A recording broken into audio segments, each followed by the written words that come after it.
What's going on, everybody? Welcome to another episode of Between the Ropes. McArthur Moore, Wesley Varnador, Hunter Fletcher. You can find our socials down in the link below. We love sports and all things about it. And even in the summer, when a lot of people stop watching sports because there's no NBA, you've got no NFL, this is kind of the beginning of summer workouts for college football. So there's just not a whole lot to watch unless you watch baseball. There's still a lot going on, and we have at least two really big baseball fans over here. I am a casual. We're going to talk about the MLB All Star Game. We're going to talk about NBA free agency. We're going to talk about NBA Summer League and much, much more. Let's start with NBA free agency. I think that's a good place to start this episode. Who do y'all think won free agency? Definitely not the Charlotte Hornets. But we didn't do bad. It wasn't terrible. The Celtics did I not think the Celtics are a loser. I think y'all lost. We lost big time. I'm still trying to figure out the 17 trade that we had, which broke NBA record because we've never had one before. I'm still trying to figure that out. Who went where? I know Kaman Malawach and Jalen Green are in Phoenix. Yeah. I know Kevin Durant is in Houston. And there are a whole lot of second-round picks just being it's not just second-round picks. It's second-round picks in like 2035, 2040. Who's going to remember that? I have no idea. I guess me. GMs. Yeah, there's going to have to be somewhere. But there was a lot of moving parts that I'm still trying to digest. But I definitely do think that trade broke everything this summer. I do like what Dallas did this summer. They retained Kyrie Irving. Of course, everybody likes to talk about Cooper Flag, but they drafted him. That really wasn't a free agency move. Easy. I mean, they signed his contract. Okay, woohoo, great big thing. But they kept Kyrie Irving, which is great. I know he's going to be hurt for, he even said maybe all of next year, which would absolutely suck for that team. But in his replacement, they signed D'Angelo Russell. Which is not terrible. Which is a good fill-in. And if Kyrie comes back around playoff time, D'Lo's a great six-man. And I think that is just going to be a spark off the bench. They're not my overall winner. My overall winner is the Denver Nuggets. Yeah. I loved the Michael Porter Jr. to Brooklyn trade, getting Cam Johnson, solid depth, very similar players because they're just 3-and-D guys. Michael Porter Jr. shoots the ball so much more. Him and Cam Thomas in Brooklyn, they're never going to pass. I mean, it might be the fewest assists in NBA history. Cam Johnson fits this Denver team better because this is Nikola Jokic's team. There's no doubt about it. You can make the argument that Jokic should have won MVP. You've got Jamal Murray, Aaron Gordon, slide Cam Johnson, and I think he's the third scorer in Denver, but he's a true consistent third scorer. Obviously, I love Cam Johnson because he went to Carolina. So this is not just a Carolina glaze, is it? It's not. But I think he's a really great player. He's cheap. He's on a cheap deal. Yeah. And because they were able to unload Michael Porter Jr.'s contract, they were able to sign some depth pieces like Bruce Brown, who, if you remember, was a really good piece from their 2023 team. Yeah. Then he went off on his own and realized, I need Nikola Jokic back. I need my friend. I still don't love the Nuggets firing Mike Malone. I'm looking forward to seeing if he goes anywhere. But the Nuggets also got Tim Hardaway Jr., who I loved using in NBA 2K15 on the Knicks. But I think he's a great depth piece, and I think the Nuggets are one of the most balanced teams in the West, but also in the NBA as a whole. Yeah. Not that the Nuggets need like a very defined veteran presence, but Hardaway adds that. He does, off the bench too. Yes. He's a good scorer off the bench, and he's just a great morale piece to that team. I agree. Do you have a team that you think won free agency? I don't know about one, but I know one that lost. You can't deny Houston. They got a huge piece in KD, and they re-signed Jabari Smith Jr. I know a lot of people that are big Jabari Smith Jr. fans. I'm really not. I'm just not that big of a Jabari Smith Jr. fan. I mean, I think he's good. But $122 million for 5 years, that's a little out there. Is it because he didn't go to Carolina? Whoa, no. Good Auburn player, but he's just not worth what he got paid. I just don't think that. What do y'all think about DeAndre Ayton to the Lakers? I feel like that's what the NBA media was talking about. And really, the Lakers as a whole, because they're kind of at a question mark here. Yeah, I think what the Lakers need to do is start looking post-LeBron. I agree. I think this is probably going to be his last year in L.A. Mm-hmm. I do too. He's going to go to Cleveland next year and say, hey, this is my farewell tour. I want everybody to give me my flowers and praise me in Cleveland. I'm going to retire Cavalier. Similar like Kobe, kind of. Like Don't cuss Kobe that way. Whoa. I love Kobe. But it's not some. It's kind of like what Kobe did, but not really. But LeBron wants to have the spotlight on him. So this is going to be his last year in LA, and I think that the Lakers definitely are starting to look past him. I'm really interested in what they're going to do with Austin Reeves because that contract's going to have to be big. It is, and he already denied the max extension. Yeah. This year. So he's going to have to play, and they're going to have to pay him. And Austin Reeves is betting on himself, and I think that's a good move because Austin Reeves is a good player. Yeah. It just, I think they want to trade LeBron. I really do. But I don't think there's a market. Nobody wants a contract. It's too big. It's only for a year. Everybody's saying, oh, LeBron to New York. No. Yeah, but New York doesn't want him. That's the thing. LeBron can want to go to New York as much as he wants, but while he's still under contract in L.A., New York's not going to trade everything that they've built for him. And I think the reason why you're starting to see that link, too, is because the Knicks did hire Mike Brown as their head coach. Yeah. To replace Thibodeau, which I think firing Thibodeau was stupid. I do too, but I like Mike Brown. Mike Brown's a good coach. I do too. But high energy, good. I would have liked to see Michael Malone, but yeah, I would have too. Mike Brown's fine. Yeah, I think New York's gonna be fine. But I think that's where you're seeing that connection between New York and LA and LeBron and New York. But I do think Ayton was a good pickup because they desperately needed a big man. Yeah, as long as there are no icy roads, which LA is a good place for that. Yeah. Maybe a wildfire mudslide. Maybe. But he needs to have work ethic. He needs to understand that this is a really big opportunity. He said it in a press conference. It motivates him. Yeah. Let's see it on the court. Yeah. Because when he's playing, he's a good player. Yeah. He's a great depth piece. I think that trio of LeBron, Luka, and Ayton, and then you've got Austin Reeves as the fourth man. That's good. The Lakers have needed a center for quite some time, even while Anthony Davis was there because he was really the 4. Yes. But now that Anthony Davis is in Dallas, they had to have a 5. They got a good one. I would have loved to see DeAndre Ayton in a Charlotte uniform, but of course that didn't happen. Me too. It would have been nice. I think you'll see soon, within the next 1 to 2 years, that the Lakers really try to build around Luka. I think that's what their move is trying to be. Because, I mean, what other reason do you make a blockbuster deal for Luka Doncic? At 25. Yeah. It just blows my mind what they could be doing because they're not doing it to win for the future with LeBron. No, they can't. That's impossible. He's too old. I mean, they've got to build something. He's put up solid numbers, but the days of LeBron James being the sole leader to a team in an NBA championship are over. Yeah. And the thing about the Lakers with Luka, they're gonna have to pay Luka too. Yeah, I think his contract goes for another 2 years, and then there's no telling by that time what kind of contract that's going to be. I mean, it's going to make the Shea contract in Oklahoma City feel like a bargain. Yeah, I think that Luka's going to be the center of that team, without a doubt.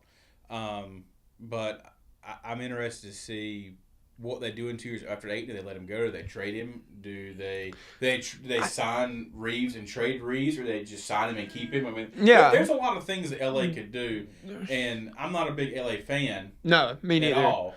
But they have a good problem, you could say. They do have a good problem, but it could turn into a bad problem very quickly. Yes. And there's just a lot of questions surrounding the Lakers as an organization right now with the sale going through. Now, the Buss family is still going to remain in power in the front office, which I think is a really good thing for them. It was a great investment all those years ago for the Buss family. Yes. And the owner of the Dodgers is going to take them over. Yeah. Thank God there's a salary cap in the NBA, or else the Lakers would have everybody. It'd be like the Dodgers 2.0 with every superstar. Crazy. The Lakers would be unstoppable. It would actually be how all Lakers fans post on social media. They would have Giannis, Nikola Jokic, Shea. Pretty much, they just take them into the front office and hand them a blank check and say, right.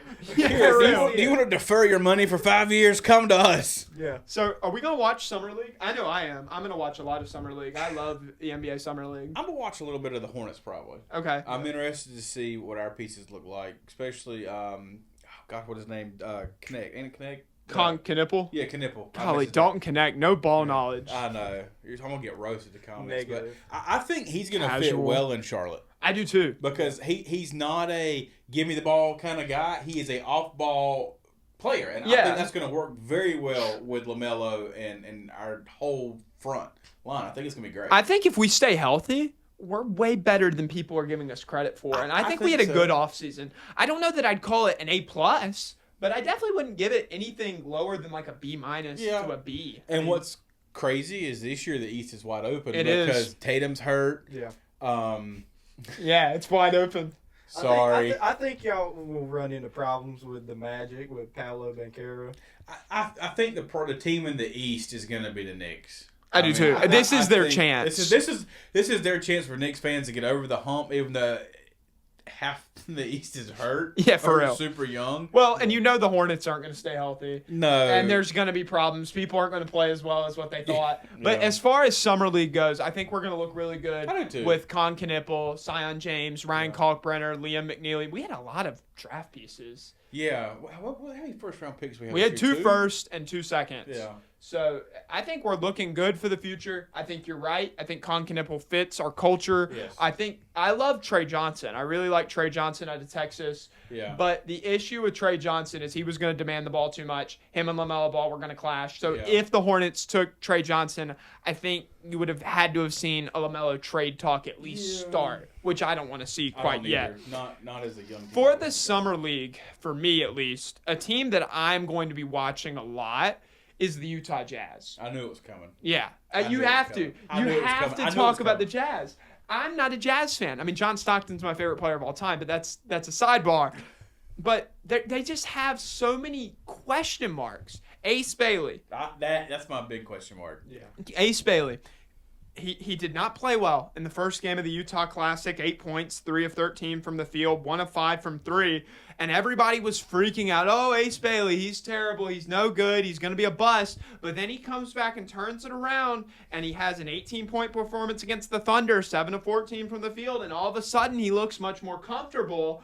Should we overreact, or are we overreacting when players don't play like stars in the first game of the Summer League? Because there are players who recently have not played so well in their debuts, like Wembanyama in 2023, Brandon Miller the same year, even Jalen Brunson in his first Summer League. He played terrible. And so is there an overreaction going on with people not living up to expectations for the summer? I think that we as fans kind of put too much pressure or expectations that it's a bar too high for some of these rookies to just meet. Because, I mean, if college and the NBA, they're 2 completely different levels. They are. I think a lot of people forget that too. Like the jump. I always say that in the NFL, like when a starting quarterback doesn't like pan out immediately, I'm like, you got to understand. Like you're going from playing guys that are probably going to be accountants after this to 6'6", 300-pound grown men. Yeah, I mean, you can look at that like Bryce Young. I mean, he didn't have a great first year, and he was an outstanding player. He didn't have the guidance. He did not have the guidance, but he also had to grow into the NFL. I think year 3 is going to be great for Bryce Young. Yeah. And I think the same thing comes in the NBA. I think the NBA is a little bit quicker because you've got this Summer League. I think the Summer League is a great thing. Well, it's like you get the NBA Finals, NBA Draft, Summer League. All in one. It really doesn't even feel like the offseason because you've got all those things, and then you've got free agency in the middle of all that. And the reason I love Utah more than just Ace Bailey, they've got my steal of the draft. Walter Clayton Jr. from Florida. He's got a great story. He's a great shooter. He's an NBA-ready player. I really like him. Kyle Filipowski's on that Summer League roster from Duke. I just think they are going to shock a lot of people in the Summer League, even though it really doesn't matter. They're going to get their young pieces together. And then on the same token, I talked about, are we overreacting when somebody has a bad game? Are we overreacting like VJ Edgecombe had an amazing start to his Summer League in Utah or California, wherever the 76ers were. I think they were in Utah as well. But he started out in his first game, and everybody's like, oh my gosh, he's the next Anthony Edwards. And I marked some players like Kevin Knox. He played amazing in the Summer League, averaged 20 points a game. Would you say that we are overreacting when a player balls out during Summer League? Well, I'm going to say this. Yes, because you still got to look at it. Summer League is still some of those guys that just got drafted. They're young. Yeah, there's some guys maybe from last year or your previous year. But I think we're putting, like Hunter said, too much pressure on these kids. Yeah, ball out. Yeah. And then you get in the league and you're like, you're playing. Well, in the summer league, this guy averaged 25 points a game, but here he's only averaging 3 points a game. Well, you got to think he went from playing kids that were his age when he got now playing in the NBA. He's going against like 6'7", 7'1". I mean, he's playing like these guys that have been men. here before. Yeah, and like there's different. It's just like preseason football. Yeah, the competition is way different. Just because I could go out in preseason and throw 10 for 11 and 4 touchdowns. You think I'm going to do that in the NFL? No, probably not. Probably not. I'm not going to do that in preseason anyway. Right. But I think a lot of it is you got a lot of people who play video games. I mean, I play video games, but you got people who play like sports games, and they think, oh, I shot 20 for 22 in my NBA 2K career game. That's not that hard. It's really not anything like 2K. Speaking of 2K, what do y'all think about the new NBA 2K cover? Shai Gilgeous-Alexander, Carmelo Anthony, Angel Reese. What's the word on that? There's 2 of the 3 are great. Okay. We're gonna leave it at that. We're just gonna leave it at that. I'm just gonna leave it at that. I think the editors are getting kind of lazy with the 2K covers because you took a photo shot from one game and you just put it up there. There was no thought behind it. There's no life behind it. I look at a 2K cover and I want to see some action. I want to see the best of the best. You know? I think that's what made like 2K14, 15, 16. If you like 17, those games were so fun. I mean, they were great games, but also just the vibe, the aura in those covers were, I mean, it made you excited to play. This was just a picture that you got off of Google Images, slapped the NBA 2K logo on it, and said, boom, that's good enough. I completely agree with you. A full video about that, I literally am writing right now. It's going to be coming out this week because, yes, editors are getting lazy. And if you look at Madden, they're doing the same freaking thing. It drives me crazy. I like Shai on the cover. I really do. I think he earned it. MVP, NBA champion, finals MVP, all of those things. The greatest Thunder player of all time if you watched last episode. But this cover could have been done better. Yeah. I love getting Carmelo Anthony the respect. Now he's got the cycle of basketball games because he's been on Alive. He was on NBA Street. Now he's on 2K. So he has completed it. But the covers are just lazy. Yeah. I think gone are the days of good covers. Yeah. I mean, I don't know. I say that. And MLB The Show is pretty good. It is pretty good. Not going to lie. The cover is nice. And College Football 26 is nice, too. Yes. I like it. Part of what it is people aren't buying physical games anymore. No, they're not. You hardly see anybody buy a physical game. And part of the joy of getting those games that were physical copies was having the cases and how collectible they were. There was something to show off. I could leave this room right now and go find my NBA 2K16, 14, 15 cover, all my favorite Madden covers because I bought I bought physical games. Now I'm buying digital games, and that is a good point. Maybe editors are like, nobody's going to see it. I think what the problem is even though now if you buy a disc hard copy game, you still have to download it to your hard drive. So why not just go ahead and buy the digital copy? Yeah, I agree. Yeah, that's the main reason. That's true. When people look at it in the digital, they're not looking at. They don't go into the store. They look at the cover and they're like, "Oh, this game looks good." They go into crazy the store, energy on it. They go into like Xbox, Microsoft store. They go in there and they look at screenshots of the game. They watch the trailer. They watch my review on it. Well, they're not shameless plug. Yeah. Always. But I don't know if you've noticed, but even on MLB The Show, like, I had the digital version, and this is the third time it's changed. Like, it was the original, and then it was Ellie De La Cruz, and now it's Paul Skeens. It can be anything. I mean, it changes. It could be Wesley Varnador, maybe next week. I highly doubt that. Not to move away from your favorite sport, basketball, and the NBA, McArthur, but we are going to transition to Major League Baseball because we got a huge week for Major League Baseball. We do? Really? Yeah, you're casual. Yeah.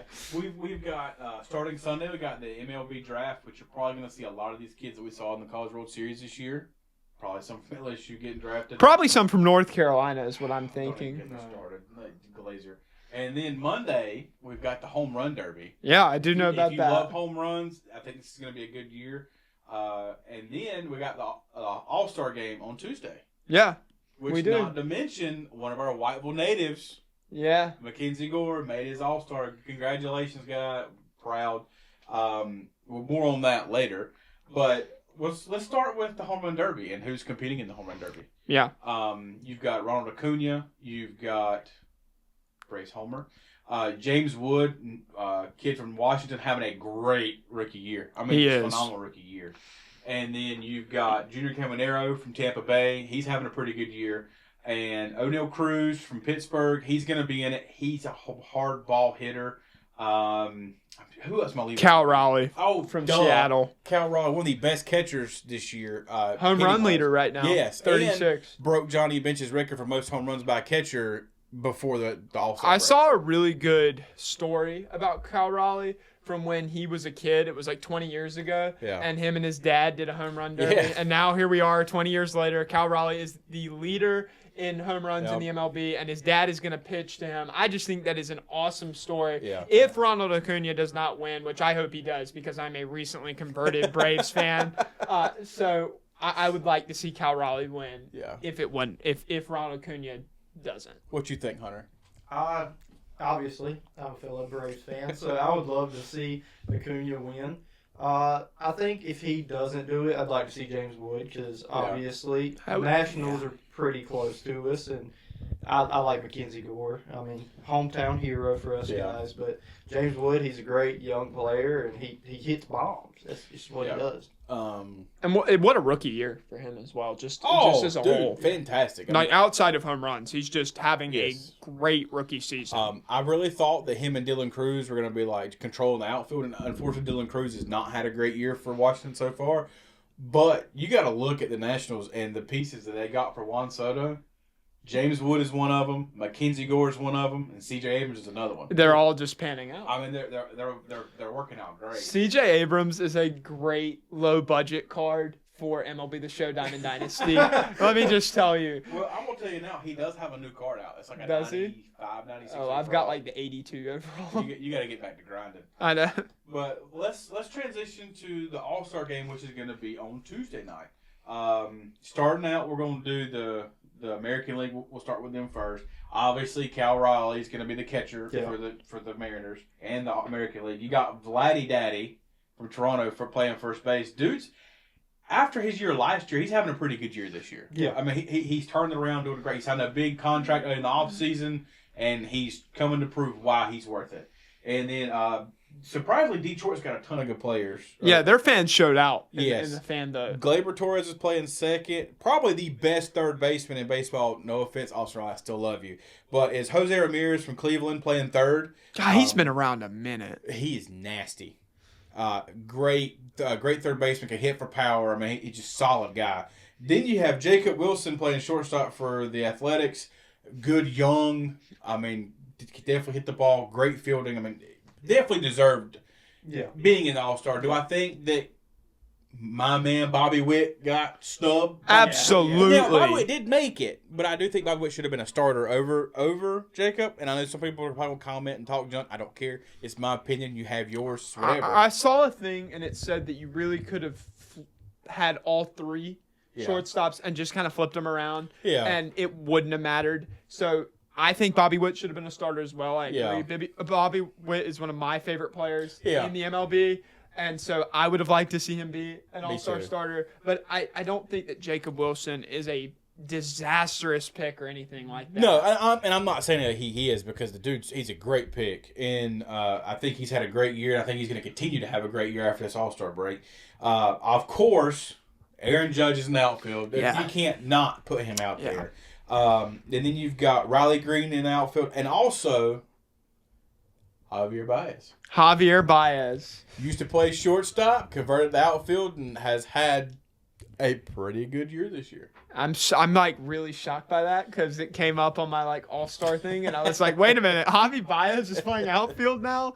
Yeah, I'm a casual. I'm a real casual. Okay. I should let the baseball guys talk, and I should just like leave the room or something. No. Well, then you got Ryan O'Hearn, DH from Baltimore. Baltimore's had a bad year this year. They have fallen off big time. I mean, they had a great team last year. Yeah, I think that was one of the teams that everybody expected to pop off and just like let everybody in the league know we're here. So they're the Atlanta Braves of the American League, is what you're saying? Yeah, pretty much. That's what it boils down to. That's what it feels like. And then, of course, you got your reserves in case your starters can't make it, get hurt, something happens.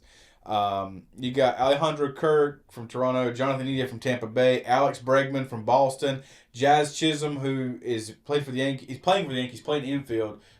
Can play outfield too. Just a little heads up, he might play some outfield. Brandon Lowe from Tampa Bay, Jeremy Pena for Houston was gonna be one of the reserves this year, but Zachary McKinstry from Detroit is gonna take his spot now. I'm not sure if Pena decided to sit out or something happened, but he is no longer gonna. He got a nod, but he's not gonna be there. Then you got Bobby Witt as a reserve, Junior Caminero, Isaac Paredes, Byron Buxton, which shocks me because Byron Buxton rakes. Yeah, dude's good. It's really good. I can't believe he's a reserve. It's whatever. Stephen Kwan from Cleveland, Julio Rodriguez, and Brent Rooker. Speaking of Brent Rooker, y'all watched the TikTok little clips of, I can't think of her name, from the Athletics. Yes. Like, Brent Rooker with a bomb. Like, I just would love to hear her commentate the All Star game or even the Home Run Derby Monday night. I would not. No, I would like it to be somewhat entertaining. But one thing, Isaac Paredes, he's replacing J-Ram. J-Ram actually opted out. He's not playing. I forgot to put that in there. Thank you, Hunter. Yes. You got my back. Yeah, I got you covered. Starting pitchers for American League, you got Hunter Brown from Houston, Chris Bubich from Kansas City, Garrett Crochet from Boston, DeGrom for the Rangers, which DeGrom back in the day played for the Mets, was a nasty pitcher. He kind of slacked off the last couple of years, but now he's starting to get back in his groove and is proven to why he's great. The next one hurts my feelings because he was the Braves last year, was a Braves legend. Max Fried for the Yankees. Yeah, he cuts deeper now because of how little depth we have in our You know what cuts even deeper is he's having a freaking fantastic year. I know. And we look like we're putting kids made of Play-Doh on the mound. Yeah, he has a chance for a Cy Young. Let's not even talk about Fuentes. Never mind. I'm gonna move on. I'm gonna crash out. Tarek Skubal for Detroit, which dude is having a great year. Skubal's having a great year. Shane Smith for the White Sox, Brandon Wu for Seattle. Relief pitchers, Aroldis Chapman, who is known for his heater. I mean, dude's got a freaking... It's out of control, but it's fast. Hey, Josh Hader, who is a nasty lefty. His sliders just nasty. Two-seam fastballs nasty. And then Andres Munoz for Seattle. They're going to get to our league. The National League. Before you do that, though, in right field, you make the argument about Byron Buxton. I think the issue here is the only guy you can argue should not be an all-star starter is Javi Baez. And that's nothing to say that he's played bad. Yeah. It's just if you were going to replace somebody out in the outfield, it would be Javi Baez. It'd be Javi. I'd rather have Byron Buxton than Javi. That's just, I guess we have the same opinion. Yeah. Everybody's going to have their own when it comes to these things. There's no perfect voting. There's just not. And Detroit fans showed up. And so props to Detroit. And I'll say this, people are going to hate me, but Acuna getting to be an all-star starter and he only played for a month and a half. People hate that, but the little time he's played this year, he's been awesome. He has been fantastic. He's been one of the best players in baseball. Yes. There's no doubt about it. Yes. And I think that it'll all be okay. You can all be mad about it. Everybody's going to have... Nothing's ever going to be right. Everybody's always going to have something to say. Everybody's going to always be something to be mad about. So just everybody have their own opinions and just live. Right. That's how I feel. One thing that everybody is mad about, the new strikes and ball system they're putting in for the All-Star game. I don't love it. I'm going to say this, and I was listening to Mad Dog Radio while I was going back and forth to clients' homes today, and they were talking about how this year I think the accuracy is 94% right on calls. The other 6% are blown calls in Major League Baseball. It still boils down to about 200-some thousand missed calls. I think instead of what the MLB could do, instead of wanting to implement AI or a robot into calling balls and strikes, how about you hold your umpires accountable? Yeah. What a hard concept. Find some better ones. I mean, there's been some atrocious calls this year and in years past that I'm just like, if I was to go out there and if I did that at my job and made those wrong calls at my job, I'm gone. Within a week. Oh, yeah, easily. But these guys just keep... It's not just MLB. It's also the NFL. I mean, the NFL did do something about it, though. They fired a couple and sent one down. I think that's what they did. I think the MLB needs to wake up and realize that doing everything with a robot is wrong. It's destined to fail. I'm just going to tell you right now. It's like they did talk about the NFL changing the chains, like taking the chains out. Even if you do have the robots do it or AI or whatever it is, I still think you should have umpires there, just like you should have chains. It's a part of the game. It's a huge part of the game. Yeah. And it's going to kill some of the tradition and vibe that you get from baseball. And baseball is really a tradition sport. I mean, let's just be honest. But back to our National League teams. Will Smith is the starting catcher. He plays for the Dodgers. Another one that hurts my feelings is Freddie Freeman, first baseman for the Dodgers. Used to be the Braves. Won us our World Series in 21. Dude's fantastic. There's nobody on this National League list that I wouldn't mind having. Ketel Marte at second. Dude's a really good switch hitting second baseman. Manny Machado at third. He has a little bit of his attitude can sometimes get a little hot-headed. Yeah. But he's still a very good third baseman. Then you got Francisco Lindor at short. He might be a Met, but I love Francisco Lindor. Dude can hit I love Francisco Lindor in Cleveland. Yeah, he's a very good player. And obviously I love Acuna. I don't care what anybody says. You can talk to me. Just sit down, shut up. Acuna's a starter in the outfield. Then you got Pete Crow playing center field. Pete Crow. He's playing great baseball. He is making a candidate for MVP for National League. For sure. Dog. I mean, certified. Dog. The dude's playing fantastic baseball. Then you got Kyle Tucker for the Cubs playing in, I think he's going to play left field, or he might play right. I can't remember. We'll figure it out. He's playing left. And then, obviously, Shohei Ohtani's DH. Seems like we can pay him $1 billion just to hit the baseball, not even pitch. But like you said earlier, the Dodgers just defer money to whoever they want. You can't have an All-Star game without Aaron Judge and Shohei. They are the icons of the game right now. I would love to see Shohei pitch. I would too. And I think it'll happen next year. And I'm just talking junk about Shohei just to be funny. I think he's a great ball player. I hate he's playing for the Dodgers because I hate the Dodgers as a Braves fan. But the dude's he's pretty freaking good. He's a generational talent. Let me tell you that. And then of course the reserves for the All Star for the National League. You got Hunter Goodman from Colorado, and that's their only All Star. Pete Alonso for the Mets. Ellie De La Cruz, which you could say, why isn't Ellie gonna be a starter over Francisco Lindor? I'm gonna go ahead and tell you probably the main reason is because Ellie De La Cruz strikes out so much. Yeah. And Francisco does not. And I think Francisco's a better fielder. I think Ellie will eventually get there. But I think right now, I think he's where he needs to be. He made an All-Star game. He's a reserve. Let him have his moment. I think he eventually will be a starter.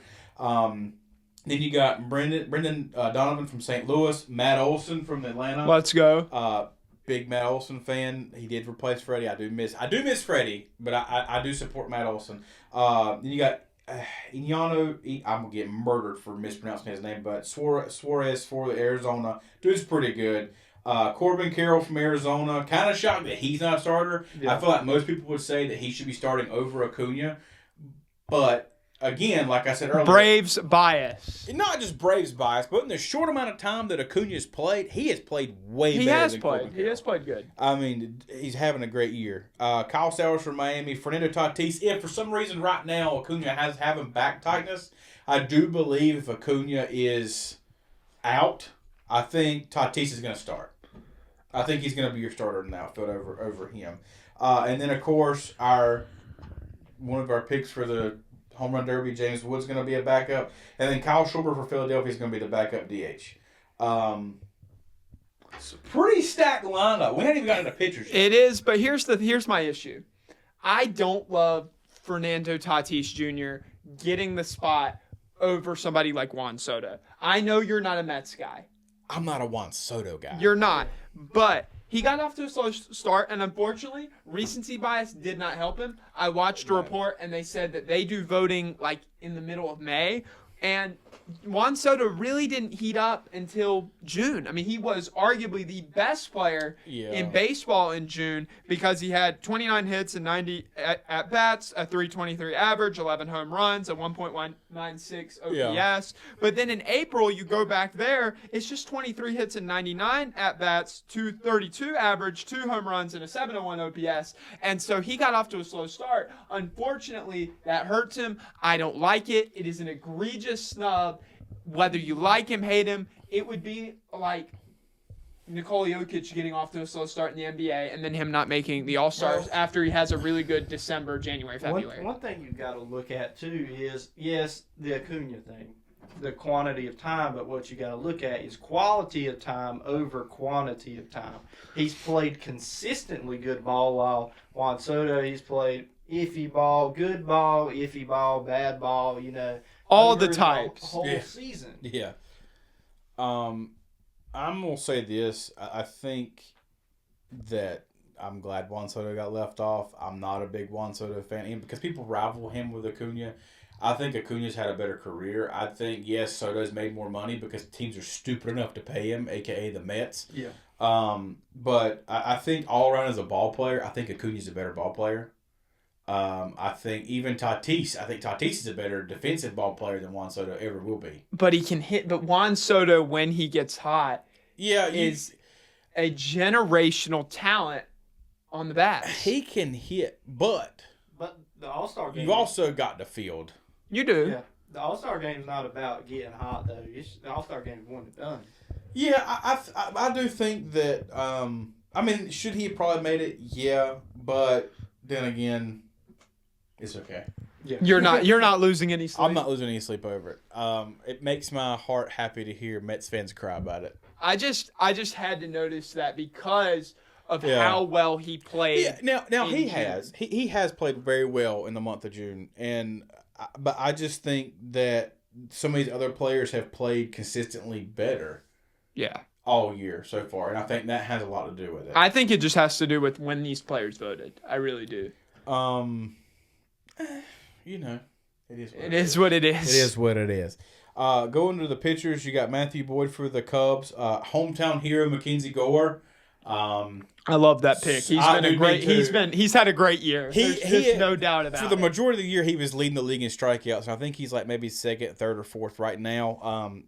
I'm telling you, dude, that is like fantastic from the small town of Whiteville. Yeah, going out in Major League Baseball. I actually work with his sister Meredith.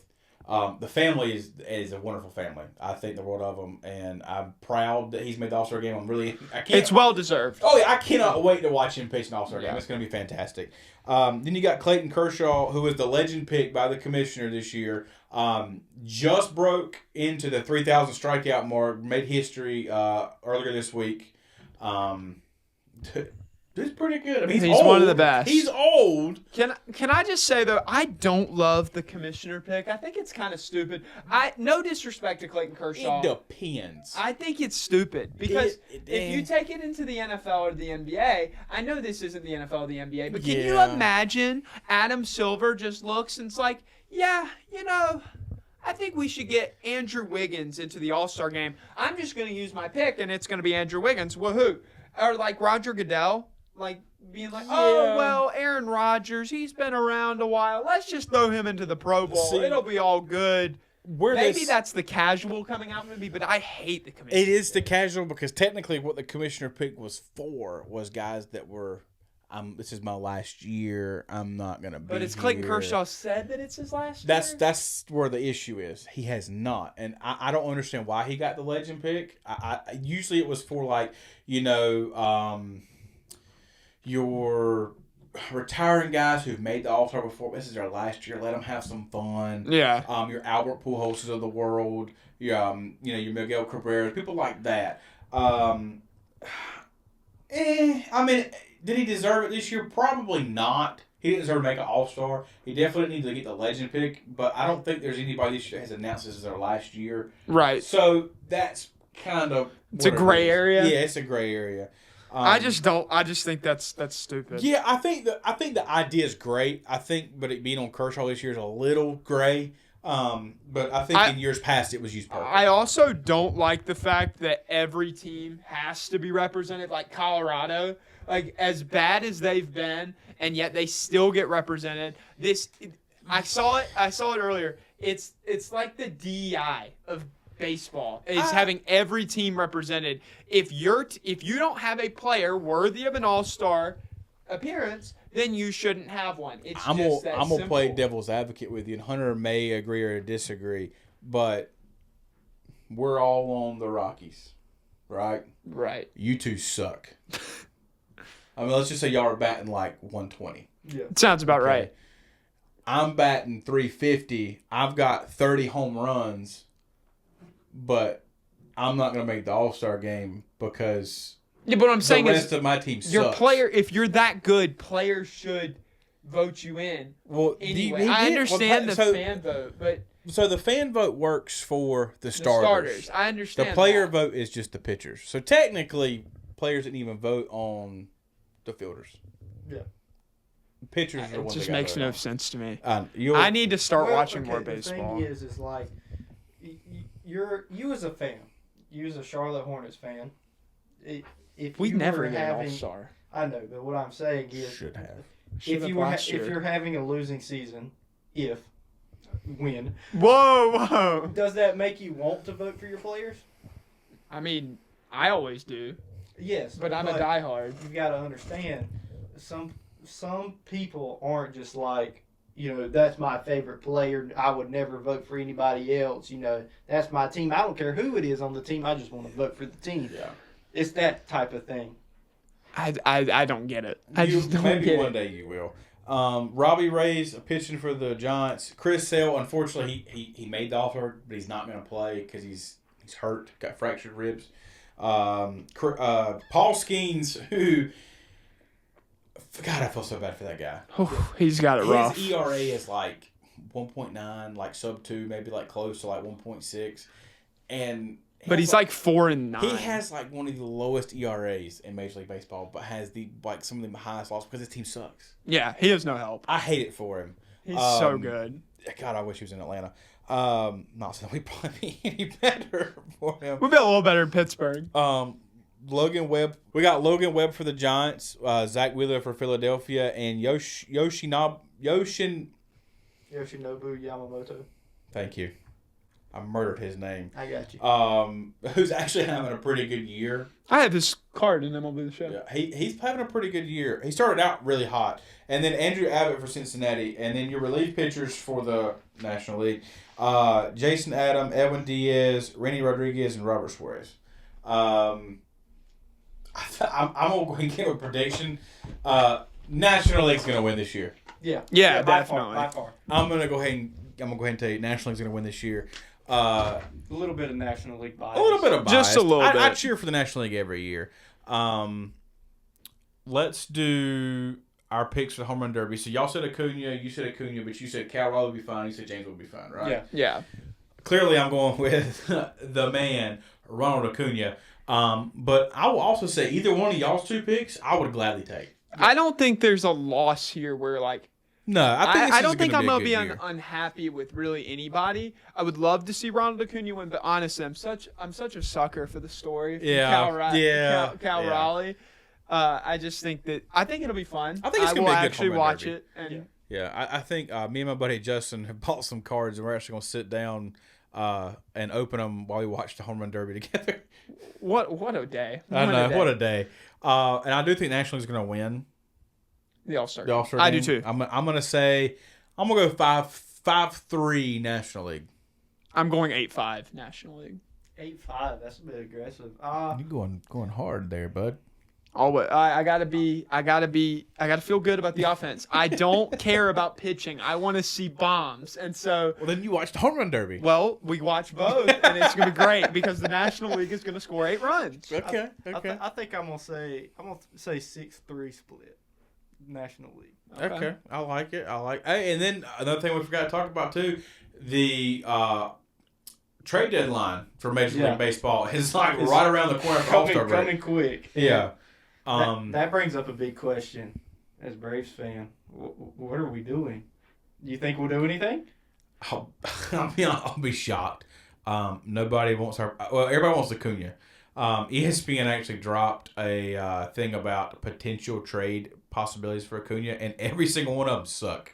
Yeah. Like, we're not getting anything in return. Nobody wants to give up anybody. No, like, people will want him, but like you said, the trades that ESPN are saying are going to happen, they're horrible. Yeah. They're stupid. I don't think we're going to do anything. What I would love to do, and I'm looking at you, AA. I'm looking at you directly. You need to fire Snit, I don't care about letting him finish. Fire Snit. We need to go after some pitchers. And then in the offseason this year, you need to go to the owner's mouth. Look, guys, we need to spend some freaking money on some players. That's what I want you to do. And that'll do it for this week's episode of Between the Ropes. Make sure to follow us on Spotify, YouTube, Apple Podcasts. Follow us on Instagram where you can see some clips and just some behind-the-scenes stuff. Wherever you listen to your podcast, just follow us. We thank y'all so much for watching this episode. We will be back next week. And McArthur's a baseball casual.